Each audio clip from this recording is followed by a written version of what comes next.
નમસ્કાર દર્શક મિત્રો, શિખર ભારતના ડિજિટલ પ્લેટફોર્મ પર આપનું સ્વાગત છે। વાત કરીએ સમાચારમાં તો હાલ અમારી ટીમ આવી પહોંચી છે બાપોદ પોલીસ સ્ટેશન ખાતે, જ્યાં વિશ્વ હિન્દુ પરિષદ દ્વારા કોઈક છોકરાને ખોટી રીતના બેસાડી દેવાના એમાં આજે એમને વિરોધ કરવામાં આવી રહ્યો છે। જે રીતના તમે જોઈ શકશો કે જે રહેવાસીઓ છે એમના જોડે બધા પોતે સ્ત્રીઓ બહેનો બધા સાથે ભાઈઓ બેસી ગયા છે પોલીસ સ્ટેશનની બહાર।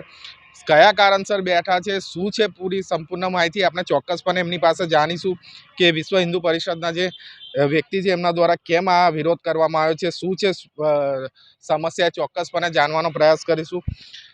જી, આપનું શું નામ છે અને શું સમસ્યા છે? મારું નામ છે હરીશ સાણિયા। સમસ્યા એ છે કે એકતાનગરના અંદર જે મિની પાકિસ્તાન છે, જે હિન્દુઓ ત્યાં ચેનથી જીવી નહીં શકતો, ચેનથી રહી નહીં શકતો, ચેનથી ખાઈ નહીં શકતો, ચેનથી ઊંઘી નહીં શકતો। વારંવાર કયા બી રીતે હિન્દુઓ જોડે એ લોકો તકરાર કરે છે, તકરાર કરીને હેરાનગતિ કરે છે। પોલીસ સ્ટેશનમાં આવે છે તો હિન્દુ જ આરોપી બની જાય છે। હિન્દુ મુઠ્ઠીભર હિન્દુ છે ત્યાં, મુઠ્ઠીભર। એમાં બી પોલીસ સ્ટેશનમાંથી મુસ્લિમનું સાંભળવામાં આવે છે, હિન્દુઓનું કશું સાંભળવામાં નથી આવતું। જેવું કે કેરલામાં, બાંગ્લાદેશમાં, બંગાળમાં જ્યાં બી મુસ્લિમ વસ્તી છે ત્યાં હિન્દુ વિચારો જ છે। હાલ આજે અત્યારે અહીં કેમ બેસવામાં આવ્યો છે? આજે આ નાનો છોકરો છે જે સરકારી સ્કૂલ છે એકતાનગરમાં, એ છોકરા સાથે કંઈક છોકરા લડ્યા છે અને એમાં એ લોકોએ આખો સ્વરૂપ બીજો લઈ લીધો।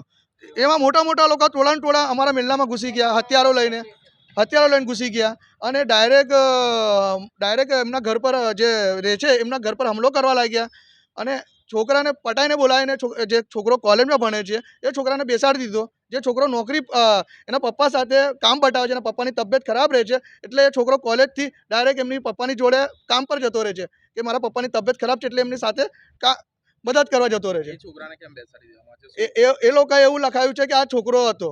આ છોકરો, અમારો જો પાક્કું પ્રૂફ છે, એમાં જો વિડીયો છે કે છોકરો ક્યાં હતો અને જે જગ્યાએ ઝઘડો થયો ત્યાંના વિડીયો ફૂટેજ બી છે। એ છોકરો નહોતો, 1:30 વાગ્યાનો છે। એ સમય કોઈ ઘરે કોઈ અમારો મેલ્લો પૂરો ખાલી થઈ ગયો છે। અમારે 10-12 ઘર જ છે। હવે બૈરાઓ જ હોય, માણસો બધા કામ ધંધે હોય અને હું પોતે અમારી બેઠક હતી વિશ્વ હિન્દુ પરિષદની, હું ત્યાં હતો। ત્યાંથી મને મેસેજ મળ્યો, હું ડાયરેક્ટ ફટાફટ અહીંયા આવ્યો। મારે રહેવાનું બી એકતાનગરમાં છે અને જે રીતે મેં રહું છું મને ખબર છે હું કેવીથી રહું છું। જી દર્શક મિત્રો, જે છોકરા માટે જે મગજમારી થઈ છે, શું સમસ્યા હતી, કેવી રીતના શું બનાવ બન્યો, આપણે છોકરા સાથે બકા શું મગજમારી થઈ હતી? અમે લોકો લીસે એ પરેલી લીસે, હા, તો અમે લોકો જમી રહેલા તો પેલી છોકરીને વાગ્યું કશું, તો પેલી છોકરી મને મા બોનની ગારો આપી। શું વાગ્યું હતું છોકરીને? મારો હાથ વાગેલો ભૂલથી, તો એ મા બોનની ગારો આપી તો મેં પણ બોલ્યો, એને ગારો આવ નહીં, મેં તો બોલેલો। તો એ ડાયરેક્ટ સ્કૂલના પ્રિન્સિપલ કે કોને વાત નથી કરી? નહીં કરી, તો એ ડાયરેક્ટ એની માને લઈને મારા ઘરે આવી ને 50-60 જણના ટોલા લઈને મારા ઘરમાં ઘૂસી ગયા। જ્યારે ઘરે આવી ત્યારે ઘરમાં કોણ કોણ હતું તમારા? મારી મમ્મી ને મારી બોન ને મારી દાદી, બસ। તારો ભાઈ હતો એ સમય? મારો ભાઈ પણ નહોતો, મારા મોટા પપ્પા નહોતા, મારા પપ્પા નહોતા। જી દર્શક મિત્રો, જે રીતના તમે જોઈ શકશો કે જે નાના છોકરાની જે તકરારની અંદર આજે એક મોટું સ્વરૂપ લઈ લીધું છે અને એક જે છોકરો ઘરે હાજર નહોતો એ છોકરા વિરુદ્ધ અરજી કરીને આજે છોકરાને બેસાડી દેવામાં આવે છે। જે રીતના તમે જોઈ શકશો કે વિશ્વ હિન્દુ પરિષદ દ્વારા જે પણ ત્યાંના સ્થાનિકો છે એ લોકો પોલીસ સ્ટેશનની બહાર બેસી ગયા છે, જેના દ્રશ્યો અમે તમને બતાવી રહ્યા છે।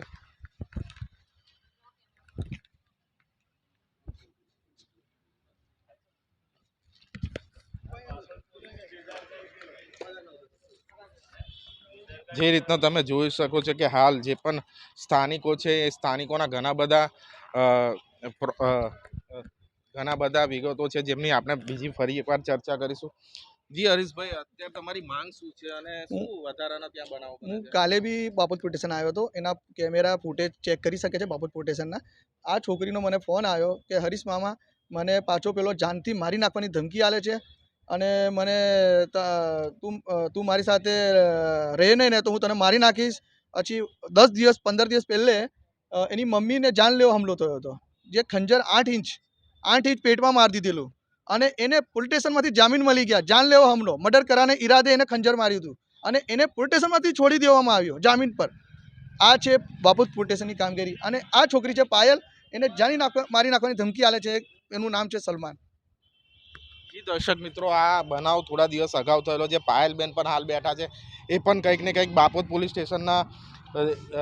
સ્ટેશન દ્વારા એ થયેલું છે. શું બનાવ બનેલો અને કઈ તારીખે બનાવ બનેલો? 17 તારીખે બનેલો અને મારા ગઈકાલે ઘરે. શું થયું હતું? ગઈકાલે ફોન આવેલો એનો કે તું છોકરો આપી જાય, છોકરા બાબતમાં થયેલો અને ધમકી બી આલતો હતો કે છોકરો આપી જાવ છે કે પછી મેં તારા ઘરે આવું એમ. એટલે મને નહીં, મારા ભાઈના ફોન પર ફોન આવેલો એનો, જે રીતના તો હુમલો એને કર્યો, ધમકી આલતો હતો કે મેં આવું છું તઈ.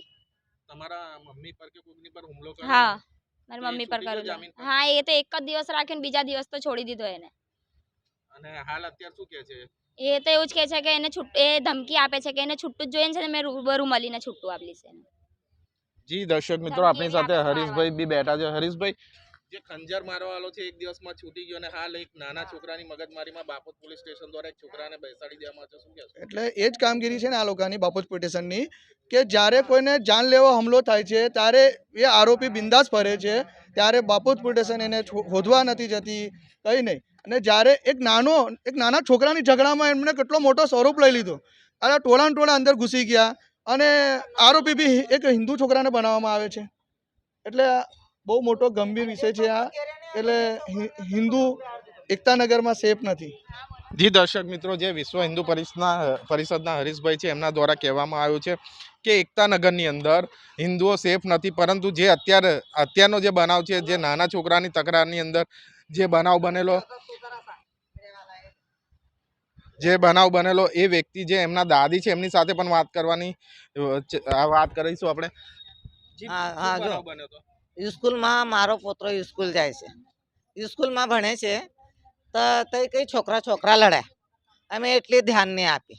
પછી આ મુસ્લિમ લોકો ઘેરે આવીને કાઠી લાઠી લઈને એમને ગારો ગલોસો કરીને એ લોકોએ ઘરે જતા. હુમલો કરેલો? હા, ઘેરે હુમલો કરવા આવ્યા હતા. હુમલો કરવા આવ્યા હતા, હુમલો નથી કર્યો. નહીં, અત્યારે જે કેટલા જણા હતા? એ કમસે કમ 10-15 નું ટોલું હતું ભાઈ. એમનું કઈ અમને નામ ખબર નથી. અત્યારે જે તમારા છોકરાને બેસાડી દેવા એ વગર ગુણાનો છોકરો મારો પોત્રો ઘેરે નહીં હતો, હા. એ બહાર ગયો હતો, તો એને વગર ગુણે આ છોકરાને એમને બેહાડી દીધું. કોઈ નહીં, માણસ પૈકી અમારા ઘરે કોઈ નહીં રહેતા, બધા કામ પર જતા રહે. ખાલી અમે બહેરા હતા, એમના માણસો તરી આવીને અમને ગારો આપીને જતા રહ્યા. બોલો બહેરાઓને.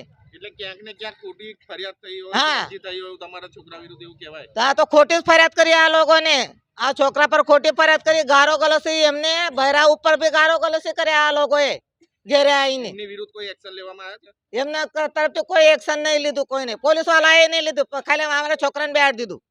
જી દર્શક મિત્રો, જે રીતના એકતાનગરના હિન્દુ રહેવાસીઓ છે એમના દ્વારા એવું કહેવામાં આવે છે કે એકતાનગરની અંદર હિન્દુઓ સેફ નથી. જે રીતના જે મહિલા ઉપર બી હુમલો થયો હતો, એ મહિલા પણ હાલ અહીંયા આપણી સાથે હાજર છે. અહીંયા હાજર છે. એમની પર બી એમની છોકરીને ફરી ધમકીઓ આપવામાં. બેન, શું કહેશો? તમારી ફરિયાદમાં શું કામગીરી કરો? મારી ફરિયાદમાં એવું છે કે મને ચક્કુ ઘુસાઈ દીધા, મારા છોકરાને ચક્કુ ઘુસાઈ દીધા, મારી છોકરીને મારવાનું કહે છે અને અત્યારે હાલમાં ધમકી દે છે. 2-3 રિક્ષા ભરીને મારા બીજા ઘર પર બી જાય છે, અહીંયા બી આવે છે અને મારા છોકરાઓ અત્યારે સેફ નથી અને મેં બી સેફ નથી. તો બાપોદ પોલીસ સ્ટેશન દ્વારા એમની પર કોઈ ફરિયાદ, અમે બહુ કેસ કર્યા અને બધું જ કર્યું, પણ પોલીસે કોઈ એક્શન લીધું જ નથી.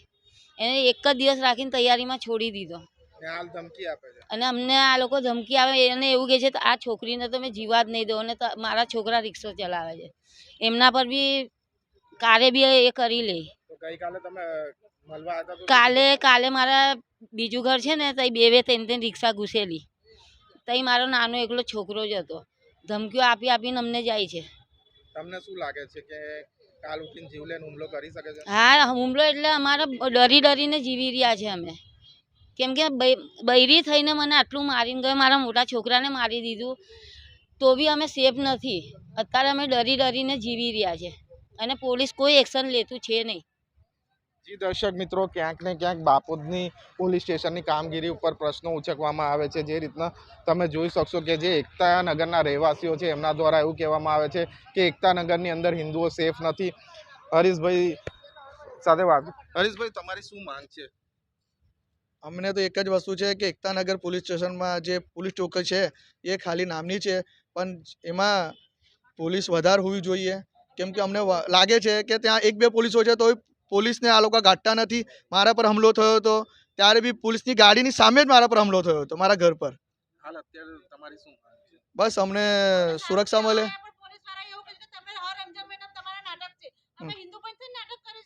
જી દર્શક મિત્રો, એક બેન બીજા છે એમની સાથે ચર્ચા કરીશ. બેન શું કહેવું છે?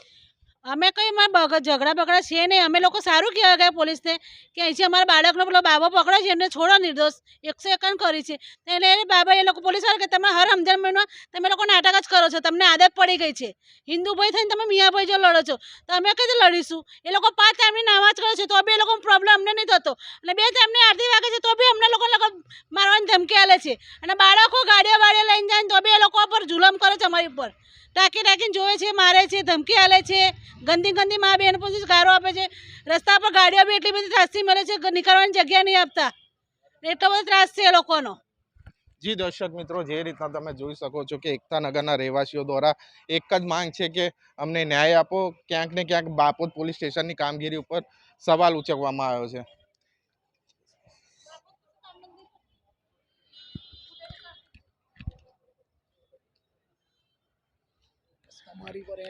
ના ચાલશે.